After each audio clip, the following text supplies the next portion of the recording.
उस कन्हैया के बच्चे ने मेरे सारे मुर्गों को मरवा दिया। कहता है ये मुर्गे सुबह सुबह उठकर बांग देते हैं जिससे उसकी नींद खराब होती है। और मेरी भैंसों के चारे में आग लगवा दी। कहता है भैंसों के गोबर की वजह से बहुत मच्छर काटते हैं, इसलिए चारे को जलवाकर धुआं कर रहा हूँ। अब मैं अपनी भैंसों को क्या खिलाऊं? अरे ये सब तो कुछ भी नहीं है। पिछले साल आप सबके सामने उसने मेरी बेटी की शादी अपने पालतू कुत्ते से ये कहकर करवा दी कि मेरी बेटी का पहला पति हादसे में मारा जाएगा। फिर उसने सबसे कह दिया कि जब तक उसका पालतू कुत्ता जिंदा है तब तक कोई मेरी बेटी से शादी नहीं कर सकता। अब वो कहता है कि उसका पालतू कुत्ता उसके बेटे जैसा है, इसलिए पिछले 1 साल से हर रोज मेरी बेटी उसके घर की सफाई करती है, उसका खाना बनाती है, मानो जैसे उसके घर की नौकरानी हो। मुखिया जी, आपको उस अफलातून कन्हैया का कुछ ना कुछ तो करना ही होगा। पिछले 3 साल में उसने 300 बार गांव वालों को परेशान किया है। आखिर ऐसा कब तक चलेगा? हिमाचल की खूबसूरत वादियों और पहाड़ों के बीच बसा किन्नौर जिले का एक छोटा सा गांव देवगढ़, जहां आज भी मॉडर्न टेक्नोलॉजी पूरी तरह से पहुंच नहीं पाई है। इस गांव में ना फोन है ना टेलीविजन, क्योंकि ये भारत और चीन की सीमा से सटा भारत का आखिरी गांव है और हिमालय की वादियों में बसे इस गांव तक पहुंचने में 3 दिन का समय लगता है। देश दुनिया की खबरों से दूर वैसे तो इस गांव में हमेशा शांति ही रहती है, लेकिन आज गांव में अशांति फैली हुई थी और गांव के लोग चौपाल पर मुखिया जी के सामने अपनी शिकायतों का पुलिंदा खोलकर बैठे थे। भोले भाले गांव वाले बेचारे अजीब दुविधा में थे, क्योंकि कन्हैया नाम का यह लड़का उनके गले की वो हड्डी बन गया था जो ना तो निकलते बनती थी और ना ही उगलते। बहरहाल सभी की शिकायतें सुनने के बाद मुखिया जी ने कहा, पता नहीं ऐसी खुराफातें उसके दिमाग में आती कहां से है। आए दिन गांव में तूफान मचाता रहता है। आप लोग परेशान मत होइए, बच्चा है, धीरे धीरे सुधर जाएगा। ये सुनकर गांव वालों ने गुस्से में कहा, नहीं मुखिया जी, हर बार आप यही कहकर डाल देते हैं, लेकिन इस बार आपको कुछ करना ही होगा। आखिरकार आप उसे इस गांव से बाहर क्यों नहीं निकाल देते? गांव वालों की बातें सुनकर मुखिया जी ने कहा, ये क्या कह रहे हैं आप लोग? हम कन्हैया को ऐसे ही गांव से बाहर नहीं निकाल सकते। आखिरकार कन्हैया इस गांव का बेटा है और उसके पुरखों ने इस गांव को बसाया था। अगर इन बातों को नजरअंदाज भी कर दें तो भी हमें ये तो सोचना ही होगा कि वो बेचारा अनाथ है। 3 साल पहले उसके माँ बाप गुजर गए और तब से ही वो ऐसा हो गया है। अब तो अगर वो खुद ही इस गांव से चला जाए तो ही कुछ हो सकता है, लेकिन समस्या यह है कि हम उसे इस गांव को छोड़ने के लिए मनाएं कैसे? मुखिया जी की बात सुनकर गांव के एक नौजवान लड़के गणेश ने कहा, लो इतनी सी बात। मुखिया जी, लगता है आप कन्हैया की जिंदगी का मकसद भूल गए हैं। बस उसका मकसद पूरा करने में उसकी मदद कर दीजिए, वो खुद ही गांव छोड़कर चला जाएगा। वैसे भी उस पर अमर होने का भूत सवार है। पिछले 3 साल से हर कुछ महीनों बाद अपनी धूपबत्ती जलाकर बैठ जाता है। कहता है धूपबत्ती की खुशबू से अमर साधु आएगा और उसे अपने साथ लेकर जाएगा। ये सुनते ही मुखिया जी ने बिगड़ते हुए कहा, ये क्या उल्टी सीधी बातें कर रहे हो गणेश? और वो कन्हैया तो सिर फिरा है। आज के जमाने में कोई अमर हो सकता है भला? किस्सों कहानियों में अच्छा लगता है, लेकिन सच में कोई अमर नहीं हो सकता। गणेश ने कहा, अरे तो आपसे कौन कह रहा है कि आप उसे अमर बना दीजिए?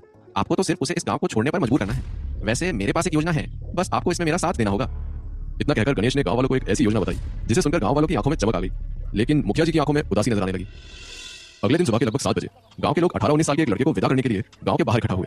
जिस लड़के को विदा किया जा रहा था वो पतला और कमजोर लग रहा था, लेकिन उसका रंग स्वस्थ, गोरा और कुल मिलाकर आकर्षक था।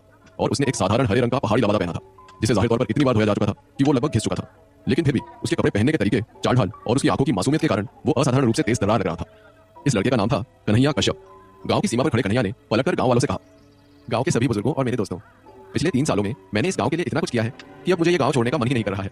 वैसे मैं कोई एहसान नहीं जता रहा हूँ, आखिरकार आप सभी मेरे परिवार जैसे हैं और परिवार के लिए मैं इतना तो कर ही सकता हूँ। लेकिन अब मुझे मेरी मंजिल बुला रही है। दरअसल मैं अमर साधना के बारे में जानने के लिए जा रहा हूँ और पता नहीं वहाँ कितना समय लग जाए। मैं जानता हूँ कि इतने सालों में आप लोगों को रोज मेरा चेहरा देखने की आदत हो चुकी है और आप मेरे बिना जी नहीं सकते, लेकिन क्या करूँ, जाना भी जरूरी है। इतना कहते कहते कन्हैया के चेहरे पर थोड़ा दर्द भरा भाव आ गया, मानो वो अपने साथी गांव वालों से बिछड़ना बर्दाश्त नहीं कर पा रहा हो। लेकिन इससे पहले कि कन्हैया अपना फैसला बदले, गांव वालों ने एक दूसरे से नजरें मिलाई, फुर्ती से कंधे उचकाए और फिर उसे जाते हुए देखकर दुखी लगने का नाटक करने लगे। फिर मुखिया जी भीड़ से बाहर निकले और बोले, कन्हैया, जब से तुम्हारे मम्मी पापा ने इस दुनिया को छोड़ा है तब से तुमने हमारी नाक में दम। मुखिया जी ने इतना कहा ही था कि अचानक उन्हें महसूस हुआ कि वह क्या कहने वाले थे, इसलिए उन्होंने तुरंत बात को संभालते हुए कहा, मेरा मतलब है तब से तुम हमारी आंखों के तारे बन रहे हो और तुमसे बिछड़ना हमारे लिए भी बहुत मुश्किल है, लेकिन जो काम तुम करने जा रहे हो वो भी जरूरी है। ये सुनते ही कन्हैया जाते जाते पलटकर वापस आ गया और मुखिया जी के गले लग गया। लेकिन फिर जब बहुत देर तक कन्हैया ने मुखिया जी को नहीं छोड़ा तो उन्होंने जबरदस्ती कन्हैया को खुद से अलग करते हुए कहा, देखो, अमर होना हर किसी की किस्मत में नहीं होता, लेकिन तुम पर किस्मत मेहरबान हुई है, इसलिए तुम्हें इस मौके को किसी भी कीमत पर खोना नहीं है।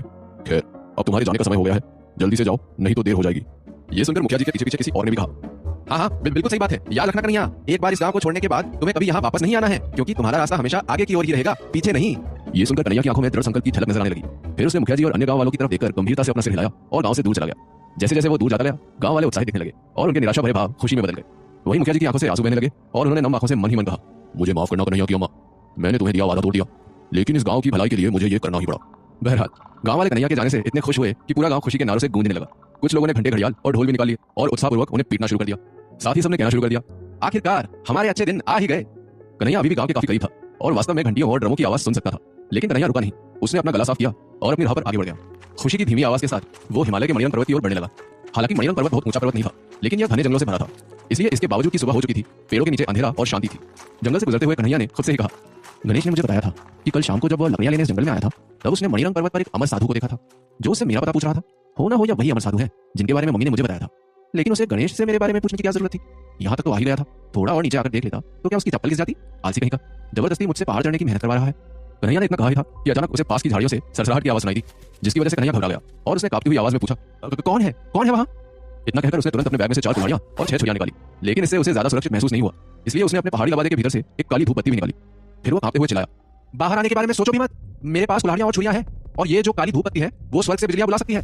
अगर तुमने अपना चेहरा दिखाने का साहस किया तो सोच लेना तुम पक्का मारे जाओगे। इतना कहकर वो मुड़ा और सर पर दौड़ते हुए पहाड़ी रास्ते की ओर भाग निकला। लेकिन उसकी इस भागदौड़ में उसकी कुल्हाड़ियां और छुरियां जमीन पर गिरने लगी, जिसकी वजह से खड़खड़ाहट की आवाजें हुई और शायद जो कुछ भी झाड़ियों में ससराहट कर रहा था वो वास्तव में उससे डर गया और बाहर नहीं निकला। दूसरी ओर कन्हैया अपने माथे से पसीना पहुंचते हुए तेजी से पहाड़ की ओर बढ़ने लगा। इस समय तक उसका चेहरा पीला पड़ चुका था और वह लगभग पहाड़ पर चढ़ने के इस पागल विचार को छोड़ने पर विचार कर रहा था। लेकिन फिर उसने उस काली धूप बत्ती के बारे में सोचा जो उसके मम्मी पापा ने मरने से पहले उसे सौंपी थी। ये कन्हैया के पूर्वजों की निशानी थी जो पीढ़ी दर पीढ़ी होते हुए कन्हैया के पास पहुंची थी। कन्हैया के मम्मी पापा ने उसे बताया था कि सैकड़ों साल पहले कन्हैया के पूर्वजों ने एक अमर साधु की काफी सेवा की थी और जाने से पहले उस अमर साधु ने ये काली धूप बत्ती उन्हें तोहफे में दी थी। साथ ही कश्यप वंश के एक सदस्य को अपने शिष्य के रूप में स्वीकार करने का वादा भी किया था। उसने जाते हुए कहा था कि केवल इस धूप बत्ती को जलाने भर से वो उनके पास आ जाएगा। हालांकि कन्हैया ने वास्तव में पिछले कुछ वर्षों में 10 से भी अधिक बार ये धूप बत्ती जलाई, लेकिन फिर भी कोई भी अमर साधु कभी नहीं आया। इसलिए धीरे धीरे कन्हैया को इस बात पर शक होने लगा था कि अमर साधु के बारे में जो कहानी उसके मम्मी पापा ने उसे सुनाई थी वो सिर्फ एक कहानी ही थी या सच। लेकिन आज आखिरकार उसने मणिरंग पर्वत पर चढ़ने का संकल्प लिया, क्योंकि एक तो वो धूप बत्ती को इतनी बार जला चुका था कि वो लगभग खत्म होने के कगार पर थी, और साथ ही गणेश ने उसे बताया था कि एक अमर साधु से ढूंढ रहा है। इसलिए कन्हैया ने एक आखिरी उम्मीद के साथ कोशिश करने के बारे में सोचा। पहाड़ पर चढ़ते हुए कन्हैया ने खुद से ही कहा, लगता है वो अमर साधु इस पहाड़ पर किसी बर्फ की गुफा में रहता है, इसीलिए इतने सालों में धूप बत्ती की खुशबू उस तक नहीं पहुंची होगी। लेकिन ये साधु पागल है क्या? जब ऐसी बर्फीली गुफाओं में ही जिंदगी बितानी थी तो फिर अमर होने का क्या फायदा? बेवकूफ कहीं का। खैर मुझे क्या, मुझे तो सिर्फ अमर होने से मतलब है। ऊपर जाने के बाद मैं इस बची कुची धूप बत्ती को जलाऊंगा ताकि उस अमर साधु के लिए धूप बत्ती की खुशबू को महसूस करना आसान हो जाएगा। इतना कहते कहते कन्हैया पहाड़ पर पहुंच गया। शुक्र है पहाड़ बहुत ऊंचा नहीं था और उसे शिखर तक पहुंचने में अधिक समय नहीं लगा। जहां वो हाँफते हुए रुक गया, उसने नीचे गांव को देखा और उसके चेहरे पर एक इमोशनल भाव उभर आया। फिर उसकी नजर उंगली के नाखून के आकार की काली धूप बत्ती के टुकड़े पर पड़ी। उस टुकड़े को देखकर साफ पता चल रहा था कि यह स्पष्ट रूप से कई बार जलाया गया है और लगभग पूरी तरह से इस्तेमाल कर लिया गया है। बहरहाल धूप बत्ती को देखते हुए कन्हैया ने कहा, मम्मी पापा मुझे आशीर्वाद दीजिए, मुझे कोशिश करते हुए 3 साल हो गए हैं, इस बार तो इस धूप बत्ती को अपना काम करना ही पड़ेगा। इसके बाद कन्हैया ने एक गहरी सांस ली और फिर ध्यान से धूप बत्ती जला दी। जैसे ही उस धूप बत्ती की खुशबू हवा में फैली तो अचानक तेज तूफानी हवाएं चलने लगी और पलक झपकते ही आसमान में काले बादल छा गए। साथ ही भयानक बिजलियां कड़कने लगी। इस पूरे नजारे को देखकर कन्हैया डर से कांपने लगा और सोचने लगा कि कहीं बिजली गिरने से उसकी मौत ना हो जाए। क्या वाकई में उस धूप बत्ती की खुशबू से कोई अमर साधु वहां आने वाला था? अगर धूप बत्ती की कहानी झूठी थी तो अचानक मौसम क्यों बदल गया? आखिर मुखिया जी ने कन्हैया की अम्मा से कौन सा वादा किया था और कन्हैया के जाने से वो दुखी क्यों थे? क्या मणिरंग पहाड़ पर कन्हैया को कोई अमर साधु मिलेगा? जाने